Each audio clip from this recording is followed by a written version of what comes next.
Assalamualaikum warahmatullahi wabarakatuh. Waalaikumsalam warahmatullahi wabarakatuh. Bismillahirrahmanirrahim. Alhamdulillahi rabbil alamin. Wabihi nasta'in ala umuri dunya waddin. Wassalatu wassalamu ala ashrafil anbiya wal mursalin. Sayyidina wa maulana Muhammadin wa ala alihi wa ashabihi ajma'in. Wala hawla wala quwwata illa billahil aliyyil azim. Subhanaka la ilma lana illa ma 'allamtana innaka antal alimul hakim. Allahumma anfa'na bima 'allamtana wa 'allimna ma yanfa'una wa zidna ilman nafi'a. Amin ya rabbal alamin. Bapak Ibu hadirin wal hadirat rahimakumullah. Alhamdulillah, puji syukur kita panjatkan kehadirat Allah Subhanahu wa taala atas segala karunia nikmat-Nya. Shalawat dan salam semoga senantiasa terlimpahkan kepada junjungan kita Nabi besar Muhammad sallallahu alaihi wasallam, kepada keluarganya, sahabat-sahabatnya, dan para pengikutnya yang senantiasa mengikuti sunnah-sunnahnya sampai hari kiamat. Semoga kita, keluarga kita, anak keturunan kita tergolong umatnya Nabi Muhammad sallallahu alaihi wasallam dan akan mendapatkan syafaatul uzma fi yaumil qiyamah. Amin ya rabbal alamin. Bapak Ibu hadirin wal hadirat rahimakumullah. Alhamdulillah, malam hari ini kita diperkenankan oleh Allah Subhanahu wa taala untuk melanjutkan kajian Al-Quran berkata. Insya Allah malam hari ini kita akan mengkaji suratul Baqarah ayat yang ke-223.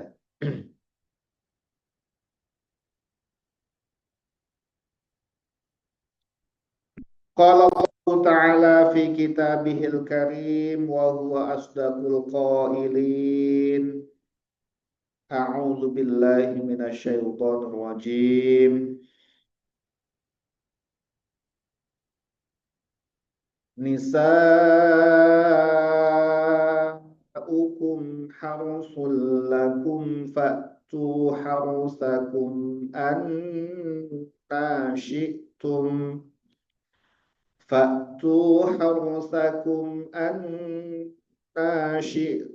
wa qaddimu li anfusikum wattaqullaha wa'lamu annakum mulaqu wa basyiril mu'minin wa la taj'alullaha 'urdatan li aymanikum an tabarru wa tattaqu wa tuslihu bainan nas wallahu sami'un alim. La yu'akhidhukumullahu billaghwi fi aymanikum walakin yu'akhidhukum bima kasabat qulubukum wallahu ghafurun halim.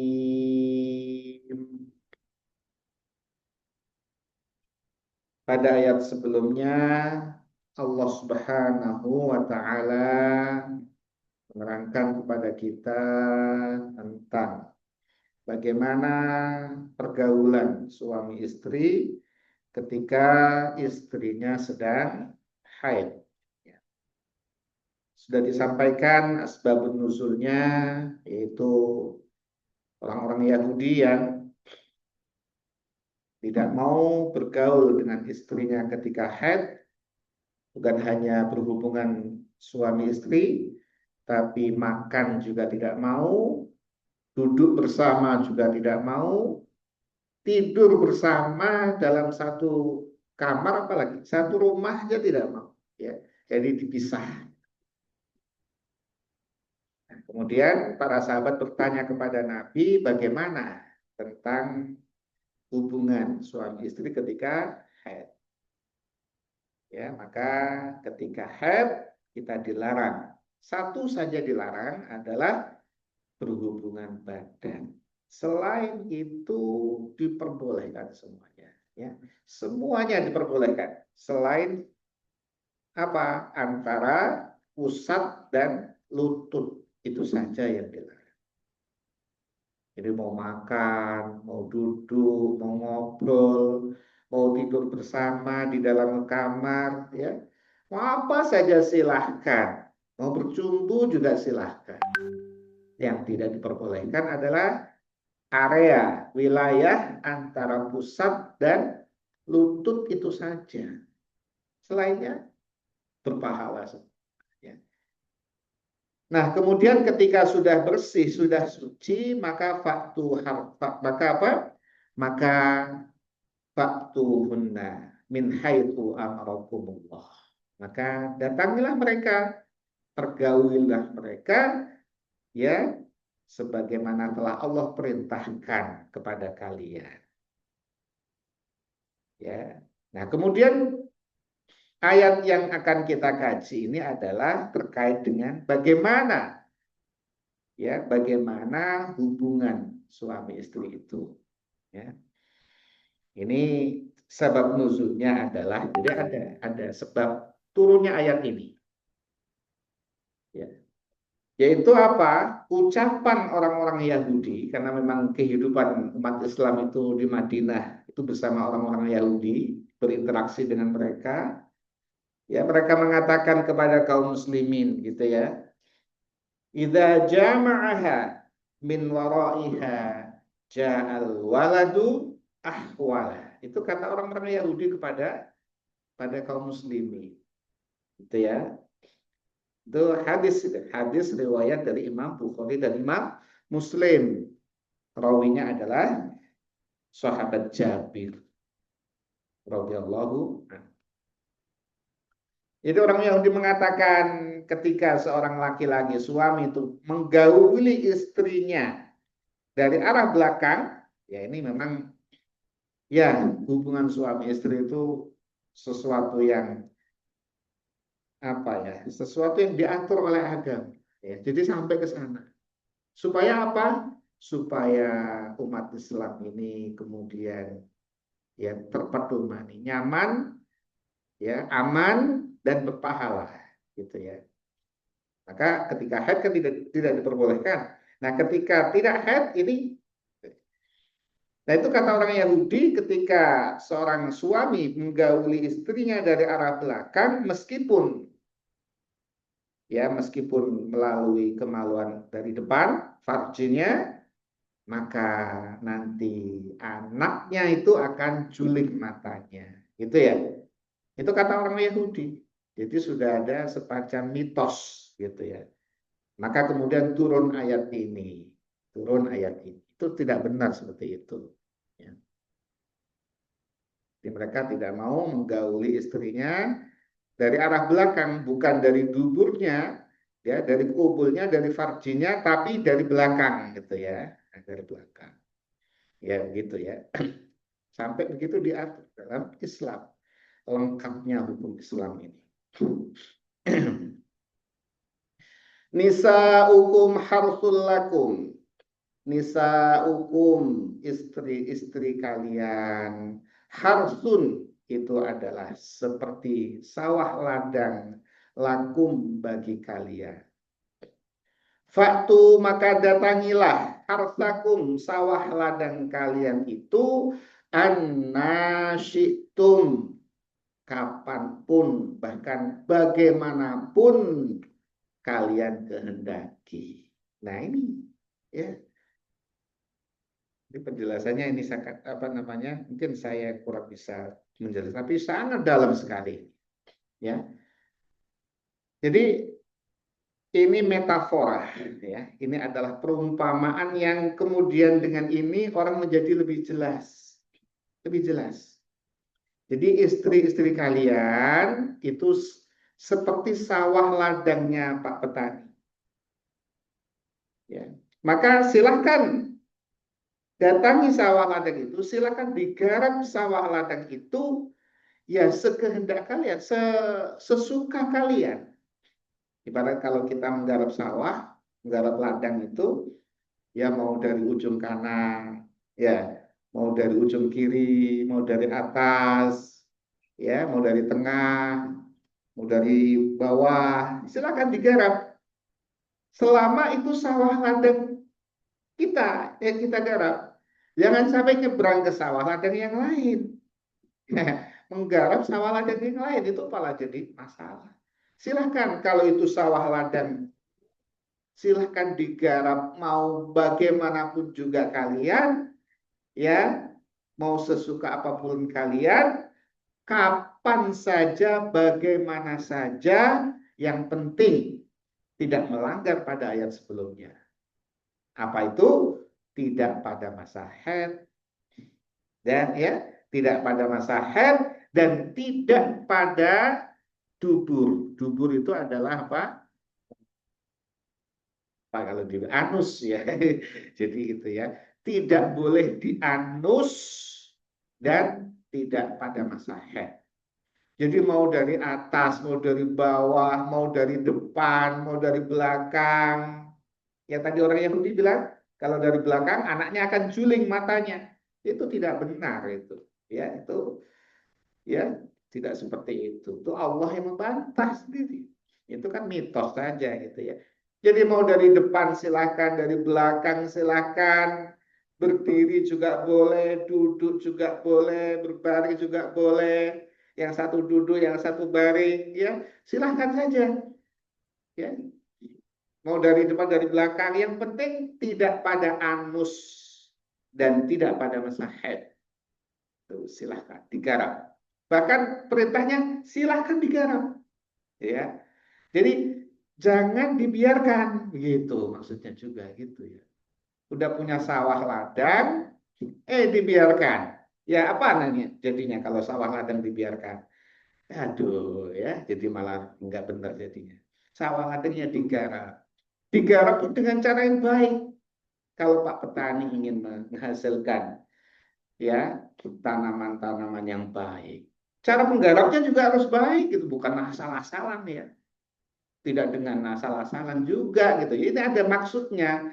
Sekehendak kalian tentu dengan cara-cara yang baik, dicangkul yang baik, ya pada masa yang baik, ya dan ya seketika tanahnya siap, ya begitu. Ini dalam sekali metaforanya, gitu ya. Tidak ladang yang lain, ini ladang sendiri punya sendiri. Ya. Mau pagi silahkan, ya mau malam silahkan, bangun tidur silahkan, sebelum tidur silahkan, kapanpun juga silahkan. Yang penting tidak pada masa haid dan tidak pada anusnya, serta tidak sedang dalam kondisi puasa Ramadan. Ya, puasa siang Ramadan haram. Ya, itu ada keterangannya. Tapi kalau puasa sunnah masih bisa dinego, masih bisa dinego, ya. Kalau puasa Ramadan haram, ya berat itu ininya apa namanya konsekuensinya. Selain itu silahkan. Bahkan ada salah satu sahabat Nabi, ya ini ya mudah ya, tapi itu memang ada seperti itu. Ketika dia mau berbuka puasa, buka puasanya itu tidak dengan makan, tapi dengan hubungan suami istri. Masya Allah ya, begitu. Jadi memang boleh silahkan mau seperti apa sesuka kalian, yang penting digarap dengan baik. Nah sawah ladang itu yang dimaksud adalah kubul, faraj ya. Itu apa namanya? Ya kalau disebutnya ya itu farajnya perempuan. Disitulah tempatnya. ya.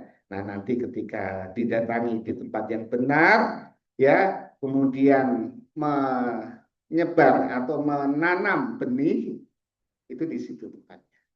Benih itu dari laki-laki, ya, nanti diterima di ladang sawah yang subur. Ketika itu nanti tumbuh di dalam rahimnya, maka itu akan tumbuh, ya, seperti cambah terus tumbuh, tumbuh, tumbuh. Disitulah tempatnya. Jadi itu.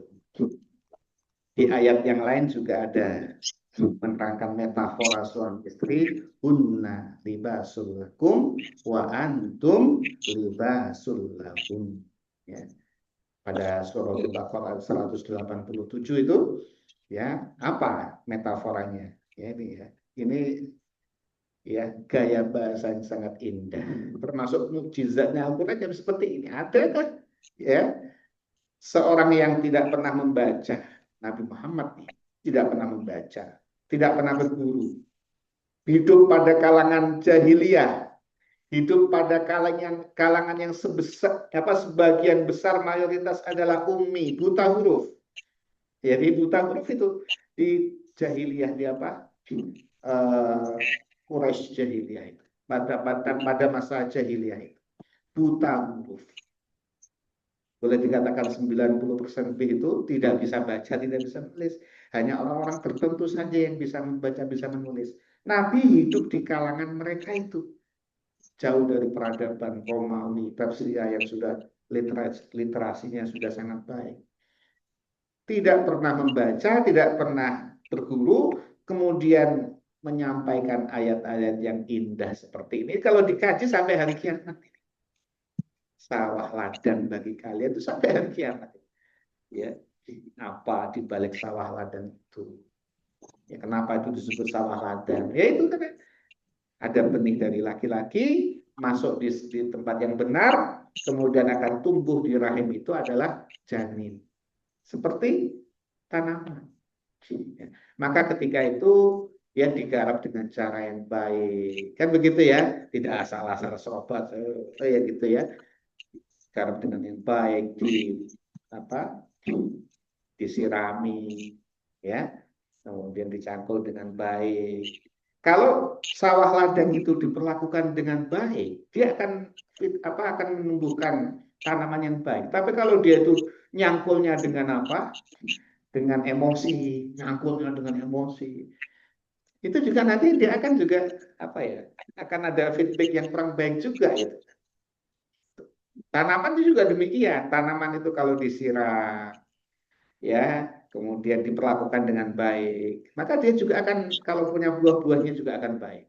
Tapi kalau tanaman itu diperlakukan tidak baik, dipecel-pecel, di, tidak apa-apa, dipatah-patahin, itu kalau punya buah, buahnya juga tidak akan tumbuh dengan baik, tidak akan memberikan buah yang baik. Ya, tadi di ayat yang lain, mereka itu adalah pakaian bagimu, ya, engkau juga pakaian bagi mereka. Itu metafora yang sangat indah. Apa fungsi pakaian? Kan begitu. Pakaian untuk melindungi kita, untuk menutupi aib kekurangan kita. Kita ada apa? Ada panu atau apa? Dengan pakaian, orang tidak tahu bahwa ada panu, ada penyakit ditutupi. Kita menjadi pantas ketika berjalan, jadi perhiasan. Ya. Kita juga terlindungi dari sinar matahari dan sebagainya, dari dingin, panas dan sebagainya. Ya. Jadi maknanya sangat dalam sekali metafora-metafora yang digunakan dalam bahasa Al-Quran ini. Waqaddimu li anfusikum, waqaddimu, dan dahulukanlah atau utamakanlah li anfusikum, untuk dari kalian. Apa itu? Adalah mengutamakan amal soleh. Jadi ketika berhubungan suami istri, utamakan amal soleh. Apa itu? Jangan melanggar. Itu maksudnya. Jangan melanggar. Ketika haid jangan dilanggar. Ya, meskipun menggebu-gebu jangan dilanggar. Kemudian jangan di tempat belakang anusnya, jangan. Haram, ya, haram itu. Atau di tempat lain, misalkan di mulut atau apa, itu juga dihindari semuanya. Karena tempat sawah ladangnya adalah kemaluannya. Ya, disitulah tempat menanam benih. Ya, dan kemudian waqaddimu li anfusikum juga mengutamakan amal-amal soleh. Ingat Allah. Maka di sini waqaddimu li anfusikum ketika berhubungan suami istri itu adalah ingat zikir kepada Allah dengan mengucapkan doa yang diajarkan oleh Nabi. Bismillahirrahmanirrahim. Allahumma jannibna syaitan wa jannibis syaitana ma razaqtana. Ini pengamalannya. Itu tidak asal serobot aja gitu ya. Apalagi seperti ayam. Cukup selesai. Masya Allah. Udah. Ya, mulai dengan apa dulu? Dengan merayu. Ya. Kemudian di apa namanya? Dengan cara halus. Dicium keningnya dulu. Ya, kemudian ya itu. Dan ketika sudah siap, baca doa. Jadi ini kemudian ketika senang-senang seperti itu, kok masih ingat Allah Subhanahu wa Ta'ala, dia tidak tercatat sebagai orang yang ghafil, ghafilin, minal ghafilin, orang yang lalai. Ya, orang yang lalai. Tapi dia adalah termasuk minal zakirin, termasuk orang-orang yang ingat kepada Allah Subhanahu wa Ta'ala. Gitu ya. Itu murahnya Allah itu seperti itu.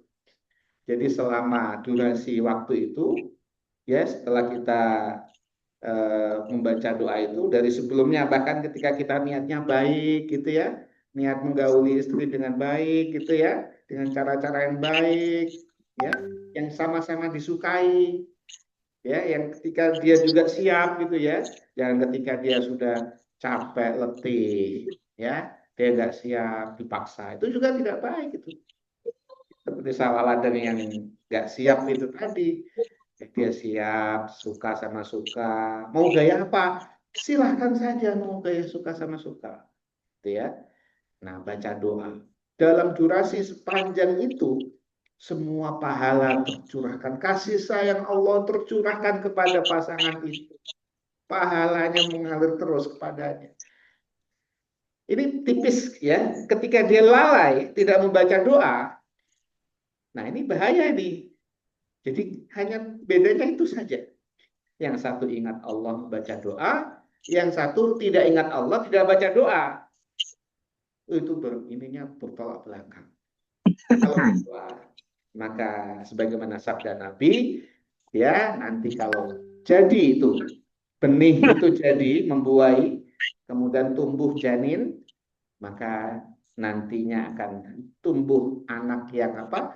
Terhindar dari godaan setan. Tapi kalau tidak membaca doa, lalai, seneng-seneng sampai lalai, lupa gitu, ya itu berbahaya. Setan ikut juga bersamanya. Jadi ikut juga itu setan menikmati hubungan itu. Ya. Makanya pentingnya kita apa? Kita ngaji ya seperti ini. Jadi ingatkan. Satu, menuai pahala yang banyak. Satunya justru adalah termasuk orang yang lupa, yang lalai. Apalagi kalau bukan pasangannya itu kayak gimana itu ya. Ya, kalau bukan sawah ladangnya sendiri itu sudah ya itu sudah di luar ini, di luar pembahasan. Ya, kita adalah pasangan suami istri. Gitu ya. Kemudian waqaddimu li anfusikum. Dilanjutkan lagi wattaqullaha, dan takutlah, bertakwalah kalian kepada Allah. Ya, ketika seperti ini tuh masih diingatkan untuk ittaqullah. Takutlah kepada Allah. Artinya apa tadi? Jangan melanggar. Karena kalau sudah senang-senang seperti itu kadang-kadang bablas sih. Akhirnya wah, ya itu tadi. Ya, tidak saling suka, kemudian saling itu tidak takut kepada Allah dia. Ya, sampai di saat dari belakang itu maksudnya diangus, ya. Tidak takut kepada Allah, dia larangan yang dilanggar oleh Allah itu, yang dilarang Allah dilanggar sama dia, maka takutlah kepada Allah. Kemudian dilanjutkan lagi di wa'lamu annakum mulaquh, 3 kali diingatkan. Jadi saat senang-senang seperti itu tuh rawan lupa. Ini kalau bukan pasangannya seperti apa ininya ya, pembahasannya itu ya.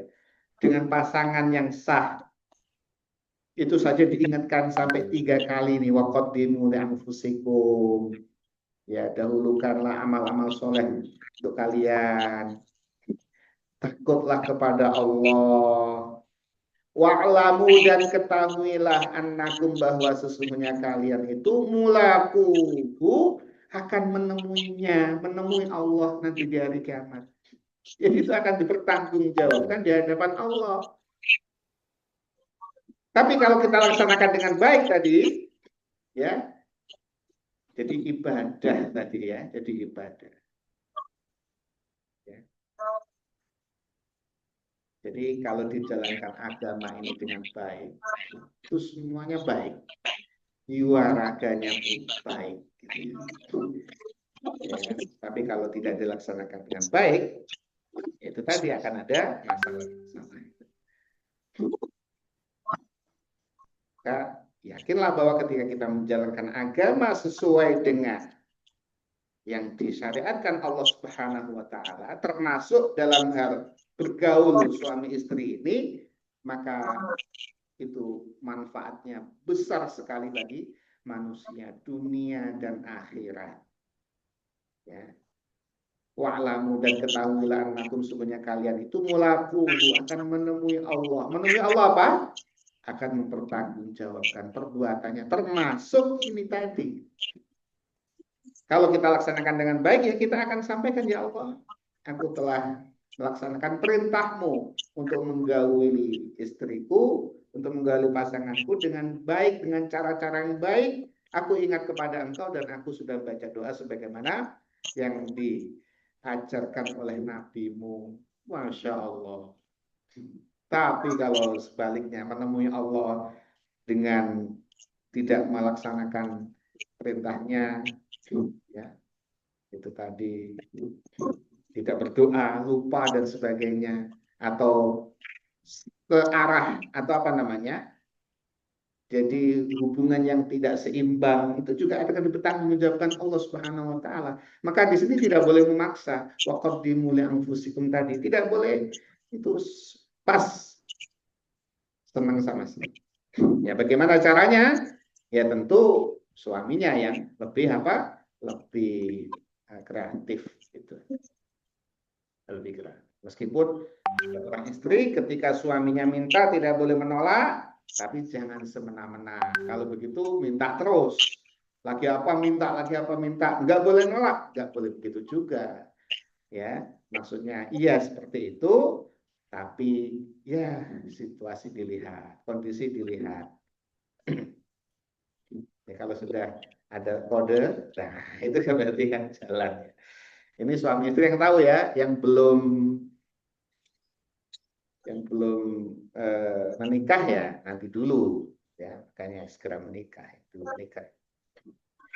Wabashiril mu'minina, wabashir, dan berilah kabar gembira al mu'minina kepada orang-orang beriman. Maksudnya apa beri kabar gembira? Bahwa nanti di hari kiamat akan dibalas semua kebaikannya. Ya, termasuk adalah tadi bergaul dengan suami istri itu ada balasannya. Ya. Jadi bukan berarti Islam itu udah boleh senang-senang. Itu justru senang-senangnya itu diatur sehingga